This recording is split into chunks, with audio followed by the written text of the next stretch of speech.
नमस्ते भारत। आप सभी लोगों के बीच में एक बार फिर से मैं उपस्थित हो गई हूँ। निवेदन वही कि इस वीडियो को लाइक कीजिएगा, अंत तक देखिएगा, शेयर कीजिएगा और बेल आइकन को हिट करते हुए मेरे चैनल को जरूर सब्सक्राइब कर लीजिएगा। जो लोग सिर्फ वीडियोस देखते हैं उनसे निवेदन कि हर रोज रात को महत्वपूर्ण विषयों को लेकर के लाइव करती हूँ, जरूर जुड़ा कीजिए रात में। यदि किसी कारण से रात में ना देख पाए तो जब समय मिले तब चैनल के लाइव सेक्शन में जाकर के आप लाइव देख लिया कीजिएगा। आज का जो विषय है वो बहुत महत्वपूर्ण है। आप सबको एयर इंडिया के AI-171 का वो हादसा तो याद ही होगा ना, जो अहमदाबाद में हुआ था। एयरक्राफ्ट जो टेक ऑफ ही किया था लंदन जाने के लिए, वो within no time crash हो गया था। और उस क्रैश के अंदर हमने 260 महत्वपूर्ण जीवन खोए थे। वो एक ऐसा एयर क्रैश है जिसको शायद हम कभी अपने जीवन में नहीं भूल पाएंगे। वो क्रैश जिसने हम सबको हिला करके रख दिया था। अहमदाबाद प्लेन क्रैश, वो क्रैश जिसने बोइंग से लेकर के एयर इंडिया से लेकर के सबको हाशिए पर ला करके खड़ा कर दिया था। अभी तक हमें ये नहीं पता है कि ये जो एयर इंडिया फ्लाइट AI-171 का 2025 में क्रैश हुआ था 12 जून को, वो क्यों हुआ था, उसके कारण क्या थे।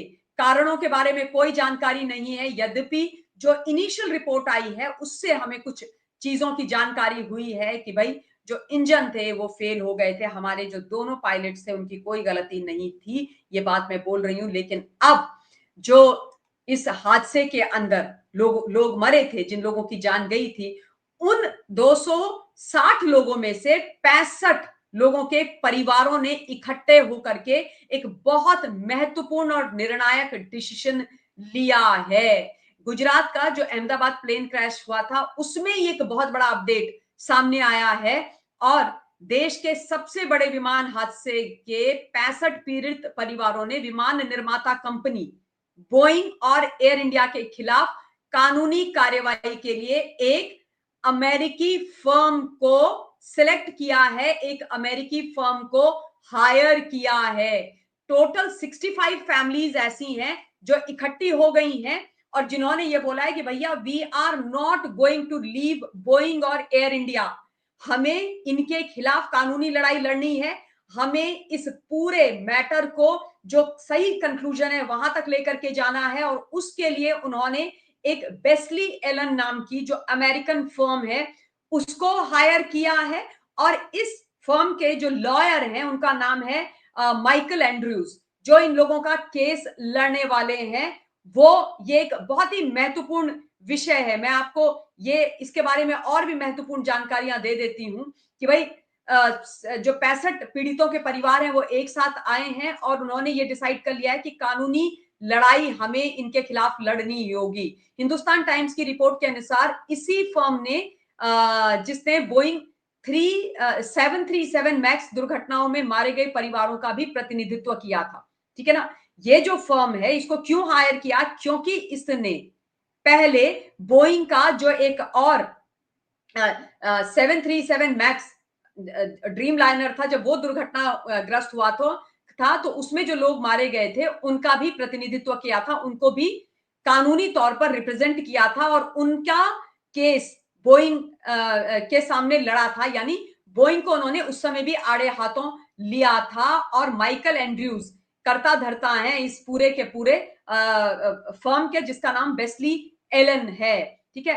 अब ये जो फर्म है वो अमेरिकी संघीय अदालतों में बोइंग के खिलाफ लड़ाइयां लड़ती है। उनके जो बड़े बड़े दावे आदि हैं उनके खिलाफ ये लोग लड़ाई लड़ते हैं। उनके जो उनके दायित्व दावों और ब्रिटिश अदालतों में एयर इंडिया के खिलाफ भी ये लोग अब केस लड़ते हैं।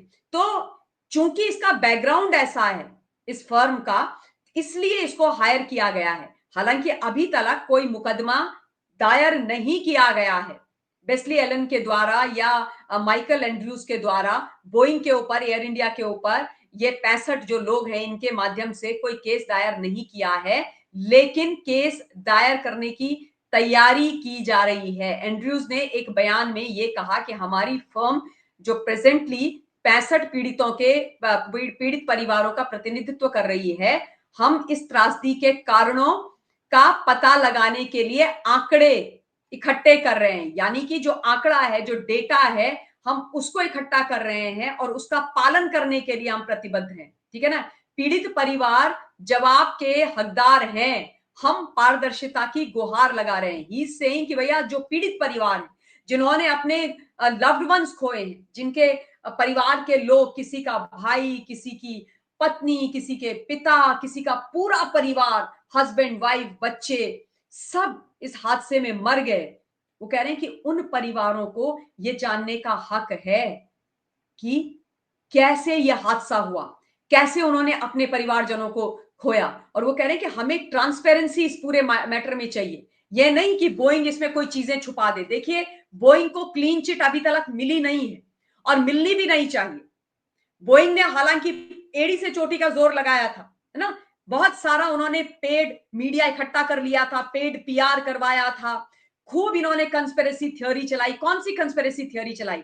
हमारे दोनों पायलट्स के ऊपर इन्होंने ब्लेम पिन पॉइंट करने की कोशिश करी। और दोनों भी नहीं, एक जो हमारे सीनियर कैप्टन थे, कैप्टन सबरवाल, सुमित सबरवाल, उनके बारे में एक बहुत झूठी, खतरनाक, घटिया, शर्मनाक स्टोरी पेडल करी इन्होंने, प्लांट करी बोइंग ने। और जिम्मेदारी के साथ मैं ये बोल रही हूं, बोला कि वो डिप्रेशन में थे, वो सुइसाइडल थे, इसलिए उन्होंने जो वो स्विच था उसको रन से ऑफ में कर दिया। और उन्होंने जानबूझ करके ये पूरे का पूरा जो प्लेन था AI-171 उसको क्रैश करवाया था, है ना, ताकि बोइंग से ध्यान हट जाए और पायलट के ऊपर ब्लेम हो जाए, human error, cause of accident निकल करके आ जाए और हींग लगे ना फिटकरी रंग आए चोखा, ये लोग साफ तरीके से निकल जाए। लेकिन शायद बोइंग को यह पता नहीं है कि तुम हिंदुस्तान की जनता से पंगा ले रहे हो, तुम हमारे कैप्टन के ऊपर इल्जाम लगा रहे हो, वो भी झूठा, और हम सब अपने कैप्टन के साथ खड़े हैं। इनको शर्म आनी चाहिए। जो व्यक्ति आज इस दुनिया के अंदर नहीं है, अपनी सच्चाई बताने के लिए, अपना केस लड़ने के लिए, अपना पॉइंट ऑफ व्यू बताने के लिए एक मृत व्यक्ति के ऊपर तुम सारे का सारा दोषारोपण करके खुद स्पष्ट तौर से निकल जाना चाहते हो, ये नहीं चलेगा। और I really want to thank from bottom of my heart to all those 65 families of people who have come together to fight Boeing and Air India, क्योंकि सच पता चलना बहुत जरूरी है। यद्यपि मैं आपको यह बता दूं कि मुझे इस समय जो कमिटी बनाई गई है, हमारा जो विभाग है, हमारा जो मंत्रालय है, उसके द्वारा, उस पर भी पूरा भरोसा है। मैं जानती हूं कि वहां पर ट्रांसपेरेंसी मेंटेन होगी और जो इन्वेस्टिगेशन है वो चल रहा है ना, जो कोर्ट ऑफ इंक्वायरी होती है वो चल रही है ना, तो कोर्ट ऑफ इंक्वायरी से भी सच्चाई बाहर निकलेगी। लेकिन अगर एडिशनली जो पीड़ित परिवार है, उनके फैमिली मेंबर्स कुछ कर रहे हैं तो नथिंग रॉन्ग इन इट।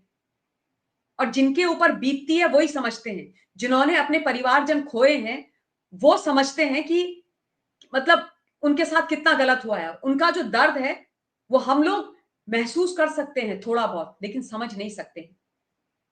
जिस पर बीतती है, जिसका अपना जाता है ना, सच्चाई उसी को पता होती है। तो ये एक और बड़ा फ्रंट खुल गया है बोइंग के लिए, और बोइंग बच के नहीं निकलेगी। अगर बोइंग गलत है, क्योंकि लग रहा है अभी तक कि वही गलत है, तो फिर इनका बच के निकलना नामुमकिन है। And I welcome this move definitely. At the same time I would like to say कि मुझे जो हमारा मंत्रालय है उस पर और उसके इन्वेस्टिगेशन पर भी पूरा भरोसा है। इन्हीं शब्दों के साथ इस वीडियो के लिए इतना ही। बहुत बहुत धन्यवाद। जय हिंद।